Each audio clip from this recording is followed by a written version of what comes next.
You know, it's one thing to enter a massive, incredibly diverse market, but it's a whole other ballgame to absolutely dominate it. Welcome to The Explainer. Today, we're unpacking the brilliant, behind-the-scenes strategic playbook that Procter & Gamble used to cement Head & Shoulders as an absolute titan in India. So, here's the core, multi-million-dollar question we're looking at. How does a premium, scientifically advanced shampoo manage to conquer one of the most fiercely price-sensitive markets on the planet?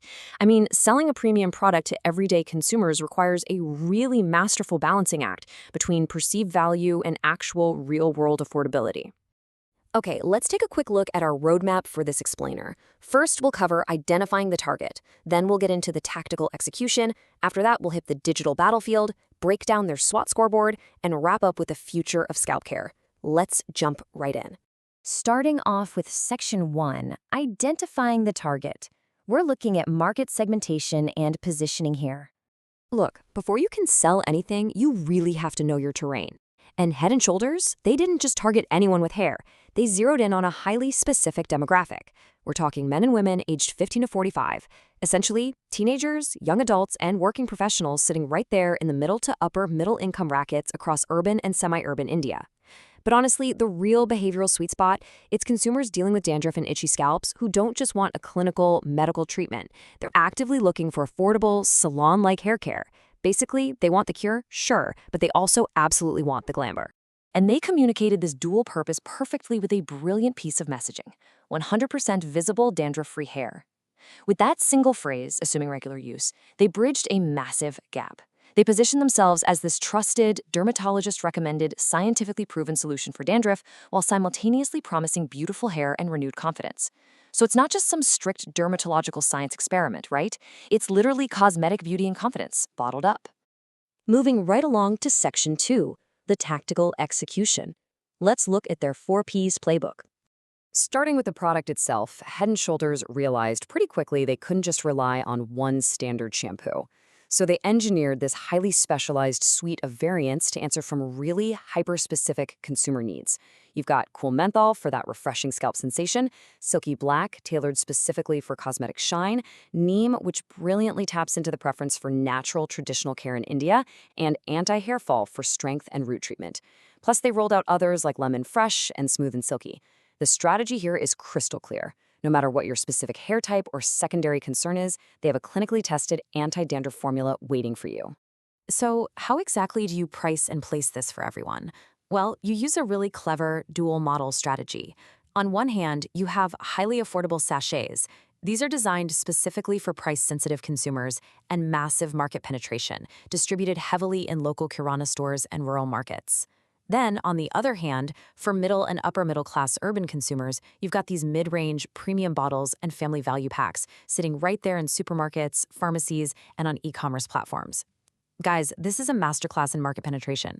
You go deep into rural areas with low barrier pricing, all while perfectly protecting your premium status in urban centers. All right, Section 3, the digital battlefield. It's all about engaging the modern consumer. Because let's face it, just having a great product on the shelf, it isn't enough anymore. Historically, Head & Shoulders leaned heavily on massive TV commercials and high-profile Bollywood celebrity endorsements to build that aspirational appeal. But a massive shift occurred, and it forced them to adapt to a modern digital ecosystem to actually reach today's consumers where they spend their time. So instead of just blasting traditional ads, they made a major pivot toward consumer education. They rolled out YouTube educational campaigns, started driving targeted engagement on Instagram and Facebook, and utilized broad influencer collaborations. Crucially, they started sharing dermatologist-backed advice videos and product demonstration clips. They are out there actively teaching consumers about the root causes of dandruff and overall scalp health. And that builds a much, much deeper level of scientific credibility and trust than just, trying to sell a bottle of soap. Let's step back and look at Section 4, the SWOT scoreboard. Time to analyze the battlefield. Let's evaluate their current standings, starting right off with their strengths. And these are heavy hitters. We're talking massive global consumer trust from being a P&G brand, incredibly proven chemical anti-dandruff technology, and a retail distribution network across India that is, quite frankly, unbeatable.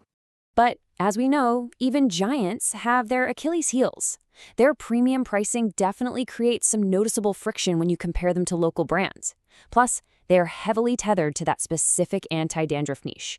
If a consumer doesn't think they have a scalp issue, well, they're probably going to walk right past the bottle. Looking forward, though, the opportunities out there are massive. General awareness around scalp health is steadily rising, and the absolute explosion of online shopping and quick commerce apps, that's handing them high-speed avenues to completely bypass traditional shelves and reach consumers directly. However, we can't ignore that the threats are mounting.